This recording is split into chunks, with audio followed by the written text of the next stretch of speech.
किस्त नंबर 31। दोस्तों, शुरू करने से पहले चैनल को लाजमी सब्सक्राइब कर लें। मेरी बात सुनकर बाजी ने कुछ देर बाद एक फोटो भेजी जिसमें मैं। क्या बात है बाजी, आप तो दिन बह दिन कड़क बनती जा रही हो। और भेजो ना। महनूर बाजी, बस अब नहीं, तुम बहुत शरारती हो गए हो। मैं, बस एक और वो भी।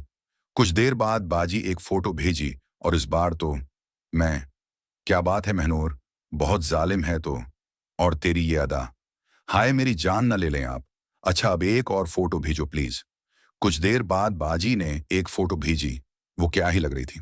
मैं, वाह महनूर बाजी, कितनी खूबसूरत हैं आप। एकदम। अच्छा ये बताओ, तुम किसकी माल हो, मेरी या जीजा जी की? महनूर बाजी, एक ये कैसा सवाल है। ऑफ कोर्स मैं माजिद की बीवी हूं, तो उसी की हुई ना। मैं, नाराजगी के साथ, तो फिर ठीक है, अपना फोन रखो, अब मुझे नींद आ रही है। इतना कहकर मैंने फोन रख दिया। कुछ देर बाद मैसेज टून बजी, तो मैंने देखा महनूर बाजी का मैसेज था, तो मैंने इग्नोर कर दिया। थोड़ी देर बाद बाजी ने एक और मैसेज से भेजा, तो मैंने खोलकर देखा तो बाजी ने दोनों मैसेज में अपनी फोटो भेजी थी। एक में कैप्शन था, मैं अपने भाई की हूं। दूसरी फोटो में कैप्शन था, मैं वाकई की माल हूं। ये मैसेज देखकर मैं बहुत खुश हुआ, क्योंकि अब महनूर बाजी मेरे पूरे कंट्रोल में थी, मेरी गुलाम बन चुकी थी। अब जल्द से जल्द मैं बाजी के पास जाना चाहता था, क्योंकि मैंने सोच रखा था कि मैं बाजी का इफ्तिताह दिलाहन के रूप में उनके ही बेड पर करूंगा। मैंने बाजी को मैसेज किया, मैं, क्या बात है महनूर, आखिर तुम मेरी गुलाम बन ही गई। महनूर बाजी, मैं तेरी गुलाम बन नहीं गई हूं, बल्कि तूने मुझे अपनी गुलाम बना लिया है। अब तो जल्दी से मेरे पास आ जा, क्योंकि मैं ज्यादा दिन ये जदाई बर्दाश्त नहीं कर पाऊंगी। मैं, ठीक है महनूर, बहुत जल्द मैं आऊंगा। अच्छा अब फोन रखता हूं, फिर बात करेंगे। इसलिए मैंने मोबाइल बेड पर रख दिया और सोने की कोशिश करने लगा। कुछ देर बाद फिर से मैसेज टोन बजी, तो मैंने मोबाइल देखा, तो नीलम वाली आई अड्डी पर नूरी बाजी का मैसेज था। मुझे मालूम था कि ये आज दिन भर जो कुछ भी हुआ है, उसे बताने के लिए उतावली हो रही हैं। लेकिन मैं नौरी बाजी को और तड़पाना चाहता था, इसलिए मैंने कोई रिप्लाई नहीं दिया। कुछ देर बाद नौरी बाजी का मैसेज मेरे पास आया। मैंने मैसेज रीड किया, लेकिन कोई रिप्लाई नहीं दिया और मोबाइल साइलेंट कर दिया। उम्मी अबू जल्दी छत पर नहीं आते थे, वो भी सुबह सुबह, इसलिए, और नाजी भी इतनी सुबह उठती नहीं थी, तो मैं थोड़ा एजी होकर सो गया। सुबह में जल्दी से उठकर मैंने महनूर बाजी की फोटो देखकर उठा लिया और नौरी बाजी का इंतजार करने लगा। थोड़ी देर बाद मुझे किसी के आने की आहट हुई, तो मैं, लेकिन उस दिन मेरी किस्मत खराब थी जो नूरी नहीं, बल्कि नाजी कमरे में आ गई। अब मैं क्या करूं, कुछ समझ में नहीं आ रहा था। उठ भी नहीं सकता था, उसलिए मैं सोता बना रहा। नाजी एक झटके में कमरे में आई और उसने मुझे बोला, नाजी, भैया उठो, मुझे कुछ। बाकी के लफ्ज उसके मुना में ही रह गए। उसकी नजर सीधे उधर ही गई। वो एकदम शौक होकर देख रही थी। थोड़ी देर देखने के बाद वो वापस जाने के लिए मुड़ गई, फिर बाहर जाने से पहले पीछे मुड़कर एक नजर फिर से मेरी तरफ देखा और बाहर चली गई और हल्के से दरवाजा बंद कर लिया। बाहर जाकर उसने जोर से आवाज लगाई, नाजी, भैया उठ जाओ, मुझे आपसे कुछ काम था, जल्दी नीचे आ जाओ। इतना बोलकर वो नीचे चली गई। मेरा काम इस इंसिडेंट से बैठक गया। उसके जाने के बाद मैं फौरन उठकर होलिया दरस्त किया। मैंने क्या सोचा था और यह क्या हो गया। कहाँ मैं तो नूरी को दिखाकर और तड़पाना चाहता था, और कहाँ उसे नाजी ने देख लिया। अब पता नहीं उसका कैसा रिएक्शन होगा। अगर उसने उम्मी अबू को बता दिया तो क्या होगा। फिर मैंने सोचा कि मैं तो अपने कमरे में था, वही आई थी यहाँ। अभी मैं ये सब सोच रहा था कि नूरी बाजी कमरे में एंटर हुई। उफ यार, क्या बताऊं। नूरी बाजी उतनी बेताब थी कि आज तो उन्होंने एक दम फटंग वाले कपड़े पहने हुए थे, जिसमें से उनके हर अंग का उतार चढ़ाव पता चल रहा था। उन्हें देखते ही मेरी आंखें चमक उठीं। मैंने खुद पर काबू किया और अपना मोबाइल उठाकर नूरी बाजी को इग्नोर करते हुए बाहर जाने लगा। तो नूरी बाजी ने कहा, नूरी बाजी, कहाँ जा रहे हो वाकई? मुझे एक्सरसाइज नहीं करवाओगे? मैं बाहर जा रहा हूं मॉर्निंग वॉक पर, कल जो एक्सरसाइज बताई थी। नूरी बाजी, लेकिन वाकई तो रहता तो मेरी हेलिप हो जाती, जहां कहीं भी कुछ कमी रहती हो। लेकिन मैं उनकी बात को अनसुना करते हुए नीचे चला गया और घर से बाहर निकल गया। लगभग 7 बजे मैं बाहर से घूमकर घर आया और अपने कमरे में चला गया।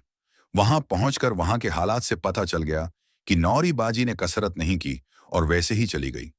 थोड़ी देर बाद मैं फ्रेश होकर नीचे आया तो उम्मी अबू हाल में ही बैठे थे। उनके साथ नाजी भी बैठी थी। मैं भी जाकर वहीं बैठ गया और नाजी की तरफ देखा तो वो मुझे अजीब नजरों से देख रही थी, लेकिन उसने उम्मी अबू से कुछ नहीं बताया था। मैंने नाजी को देखते हुए पूछा, मैं, हाँ नाजी कहो, क्या काम था जो मुझे सूते हुए ही जगा दिया? नाजी, अम्मी अबू की मौजूदगी में बात बदलते हुए, वो छत पर घूमने गई तो आपको आवाज दी और कुछ नहीं? थोड़ी देर में नूरी बाजी नाश्ता लेकर आ गई। सबने मिलकर नाश्ता किया। नाश्ता करते हुए मैंने नूरी बाजी की तरफ देखा तो वो मुझे ही देख रही थी, लेकिन जब मैंने नाजी की तरफ देखा तो वो नूरी बाजी को देख रही थी।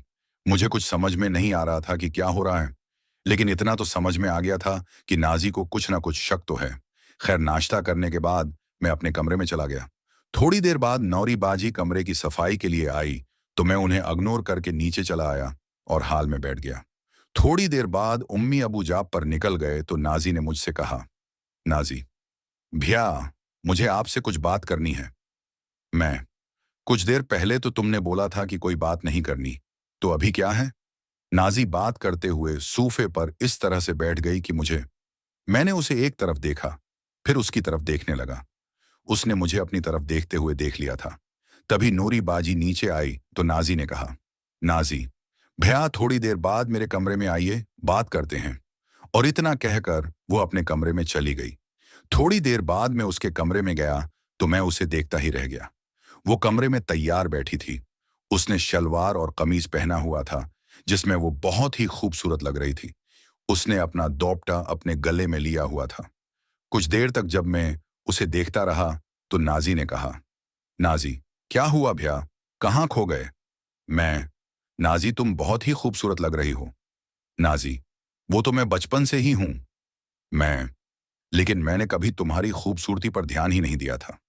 नाजी, आप तो हमेशा महनूर बाजी से ही चुपके रहते हो, तो आपको कैसे पता चलेगा? मैं उसकी बात सुनकर सोच में पड़ गया कि आज उसको क्या हो गया है। कहीं उसने कुछ देख तो नहीं लिया। पिछले 2-3 दिन से उसके अंदर कुछ बदलाव आ गया है। फिर मैंने अपने दिमाग को झटका दिया और उससे पूछा, मैं, क्या बात है, बड़ी तैयार होशियार हो, कहीं जा रही हो क्या? नाजी, हाँ, आज फिल्म देखने जा रही हूं। मैं, वहां दोस्तों के साथ जा रही हो? नाजी, नहीं, आपके साथ जा रही हूं। जाओ, आप भी तैयार हो जाओ, फिर निकलते हैं। मैं, मुझे नहीं जाना फिल्म बलम देखने, तो चली जा। नाजी, मुन्हा बनाकर, मैं जानती थी आप सिर्फ दोनों बाजियों से ही प्यार करते हैं, मुझसे तो आप प्यार ही नहीं करते। ठीक है, मैं भी नहीं जा रही हूं। और मना फुलाकर बैठ गई। मैं, लो अब नाराज हो गई तुम। अच्छा ठीक है, तुम रखो, मैं तैयार होकर आता हूं। उसको बोलकर मैं अपने कमरे में तैयार होने के लिए आ गया। मैं अपने कमरे में आकर अभी तैयार हो ही रहा था कि नाजी मेरे कमरे में आ गई। जिस वक्त वो कमरे में आई उस वक्त में सिर्फ था। मेरे आने पर वो उठकर जाने को हुई तो मैंने उसे बैठने के लिए बोल दिया। अब मुझे नाजी के साथ भी थोड़ा खुलना था, उसलिए मैं उसके सामने ही। दोस्तों, अगली किस्त देखने के लिए चैनल को लाजमी सब्सक्राइब कर लें और साथ में बेल आइकन को भी दबा दें ताकि नई किस्त का नोटिफिकेशन आपको फौरन मिल जाए। दोस्तों, किसी भी किस्म की कहानियां या फिर ये कहानी कटिंग के बगैर घर की या बाहर की मुकम्मल कहानियां खरीदने के लिए उस नंबर पर व्हाट्सएप पर राब्ता करें। हमारे पास लातादाद हर तरह की कहानियां, नॉवेल्स मौजूद हैं। आपको बहुत सी स्टोरीज बहुत अच्छे रेट में मिल जाएंगी।